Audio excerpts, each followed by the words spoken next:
Right now on the news at 5, we continue our breaking news coverage of the deadly DCA air disaster. Thank you for joining us. I'm Leslie Foster. And I'm Lorenzo Hall. So we know right now at this hour, at least 28 victims have been pulled from the Potomac River after last night's crash, and officials say there are no survivors. A U.S. Army Black Hawk helicopter collided with an American Airlines jet around 9 o'clock. The Earth cam above the National Mall caught this collision. You see that spark of light there as the plane tried to land at Reagan National Airport. And there is still an urgent search effort to recover the lost underway. Boats are canvassing the Potomac right now. We do know, though, as the nightfall starts to come in, it's going to sort of curtail their efforts for the night, but we'll continue to watch that. And we just got an update from the National Transportation Safety Board. Yeah, our Matthew Torres was at that news conference earlier today. And Matthew, what are investigators saying about their work tonight? Well, Zoe, the National Transportation Safety Board says it will stay on scene as long as they have to in order to collect all of the evidence and facts to help answer our biggest questions tonight. Exactly what happened and why. We know that they will be releasing a preliminary report within the next 30 days. A final report will follow, but that will take much longer. They will have working groups analyzing every aspect of the aircraft, from flight history to engine and hydraulics and air traffic control. American Eagle Flight 5342 collided with the military helicopter just before 9 o'clock last night. American Airlines CEO says it was the Black Hawk helicopter that got in the passenger's plane path. But that obviously is going to be something the NTSB will be investigating. There was nothing out of the ordinary as far as communication and the flight path, according to the U.S. Transportation Secretary Sean Duffy. Federal officials say there will be intense scrutiny to make sure this does not happen again and to ensure people feel safe. Safety is our expectation. Everyone who flies in American skies expects that we fly safely, that when you depart an airport, you get to your destination. That didn't happen last night. A loss of life in an aviation accident is very unusual in the United States, and our heartfelt sorrow goes out to everyone that's affected. It affects us, it affects everyone around us. There are a lot of people hurting today. We will help find out what happened. We will do it factually, and we will do it accurately. And as of this morning, crews were able to recover 28 of the 67 victims from the water. But of course, those numbers are only going to go up. The airport did reopen at around 11 o'clock this morning. I was able to speak with some travelers who admit there was still an ounce of fear, knowing just over the Potomac River, there was this mid-air collision, and so far there were no survivors at all. But officials stress, and we're hearing it time and time again now from lawmakers, from the Capitol down to state lawmakers as well, it is still safe to fly on a plane, but no doubt this really did shake people to their core when thinking about flying by air, guys. I'm sure it's an eerie feeling, and they're thinking about all those family members that were lost too.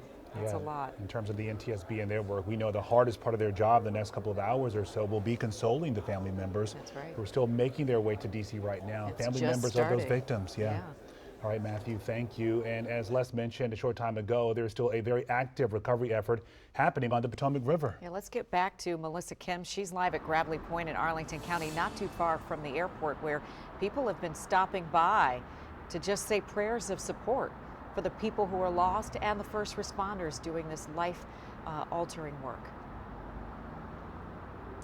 Yeah, hey there, Leslie and Zoe. First of all, since I last saw you, the sun has obviously gone down. I can tell you it feels significantly colder than it did in the 5 o'clock hour for sure. So that is going to be an element that these recovery crews will be battling, as I want to show you the scene right now. A little bit more difficult to see, obviously, for these recovery crews as well, now that it's dark.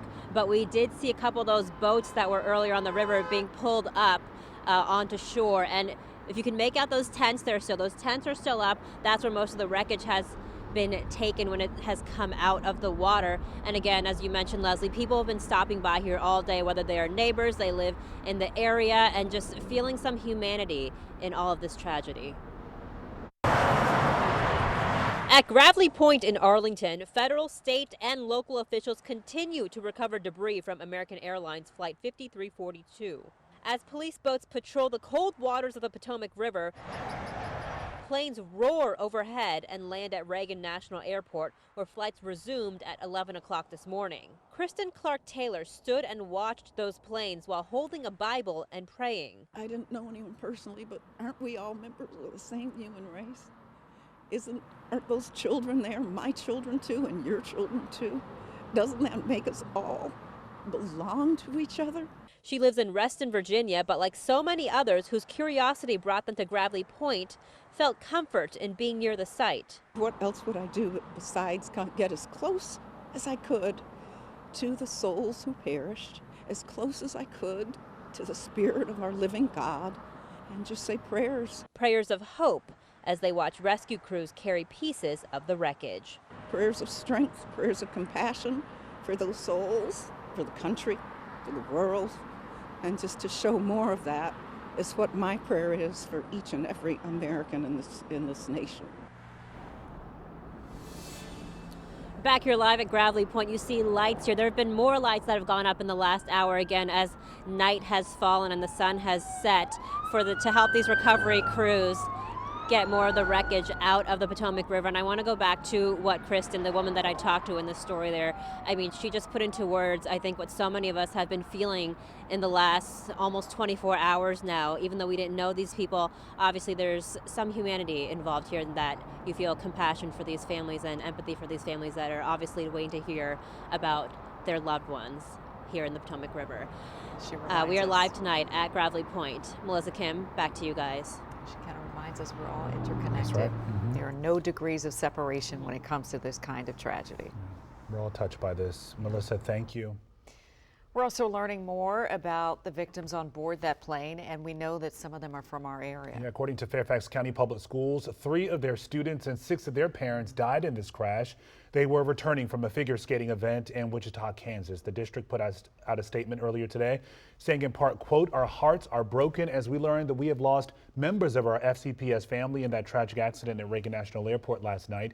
I invite you to join me in praying for our families, friends, and colleagues that we know we've lost loved ones in this tragic accident." Yeah, some people on that plane were also former Loudoun County students, and the district also sent out a statement saying this unimaginable loss has deeply affected our community, and with great sorrow, we've learned that multiple victims were former LCPS students.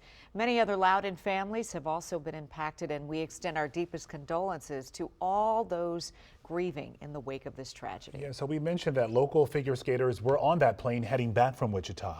Our John Duran is following up on that part of the story. John, you're still in Ashburn at one of the rinks that really was so central to the young people and all of the folks that surrounded them in this ice skating community. Yeah, Leslie, this is the Ashburn Ice House in Loudoun County. They lost multiple young skaters and one of their coaches. I've spoken to multiple parents today that were bringing their young skaters into the rink for a lesson or a skate around, and they all told me these kids spend so much time every single day on the ice together. They're like family. And I'm told the young skaters who died last night were on their way back from an exclusive developmental figure skating camp reserved for some of the best young skaters in the country. And all day we've seen people file in with handfuls of balloons and flowers, adding to this memorial that's inside and continues to grow as people are still paying their respects. And we spoke to a local figure skating coach who says he didn't know the figure skaters who were on the plane last night, but he was married to their coach, Ina Volyanskia, who was returning from Wichita with the young skaters. We're going to hear from him now, and then a young skater named Alexis who lost so many friends in this tragedy. This woman goes, did you hear about the crash? I'm like, yeah. Did you hear about Ina? I was like, no. And then that's when I was like, oh. Just like shocked. This is like, but it's for a lot of the kids, it's impacting a lot more because these are their friends. These are like and for me, luckily, like I say this luckily, it's like I didn't know the kids that well or at all. Whereas the coach of the kids was my ex-wife. So that's why I was like, I'm like, it's crazy, but the kids is like what breaks me up. I love all these people and they really support me. And my favorite memory with my coach Ina V was when she created my program that I have right now. And she is just like, I think it's really creative and artistic. and I love it. I look after those people, and they were my inspiration. 10-year-old Alexis, who you just heard from, said many of the skaters she knew had dreams of making it to the Olympics, and she looked up to them. We continue to see people bring flowers inside. That's where people, friends of the people that were lost in this tragedy, the victims, are inside right now. They've been inside all day looking at that memorial, adding to it, and being together as they begin to heal after this tragedy. Leslie, Lorenzo. It's such a tight-knit community, and you can hear that young girl talking about the friends she lost, but also the idols they lost in this very small elite group. Yeah, and you think about them mentioning the dreams. You clearly think about getting older together. You're not thinking of losing your friends or losing life in this way at such a young age. All right, John, thank you so much. And we are also learning that members of a Prince George's County-based labor union were also on board Flight 5342. Steamfitters Local 602 confirms 4 of their members did die in this crash. There's so much humanity on that plane. This union represents over 5,000 journeymen, apprentices, and helpers in the D.C. region. In a statement on social media, union leaders said, in part, as more information continues to come in, we are heartbroken to confirm that 4 members of UA Steamfitters Local 602 were among the victims of the American Airlines flight yesterday. The entire United Association is grateful to the first responders who worked tirelessly through the night and who will continue to investigate what happened. And some of the flight crew members on that American Airlines flight are also being identified tonight. This is one of the pilots, 28-year-old Samuel Lilly. In a Facebook post, Lilly's father said, quote, "Now it hurts so bad I can't even cry myself to sleep. I know I'll see him again, but my heart is breaking." Also on board that flight, Ian Epstein. He was a 53-year-old flight attendant based out of Charlotte, North Carolina. His family says he leaves behind 2 children. Also identified tonight, the crew chief on board the Black Hawk helicopter. This is Ryan O'Hara. Our sister station in Atlanta confirmed this news earlier today, and he leaves behind a wife and a 1-year-old son. Now, we know so many families are still making their way to our area because of this awful tragedy that occurred. If you believe that you may have loved ones that were on board the flight, American Airlines has set up a toll-free hotline. That number is 1-800-679-8215. Again, 800-679-8215. We'll be right back.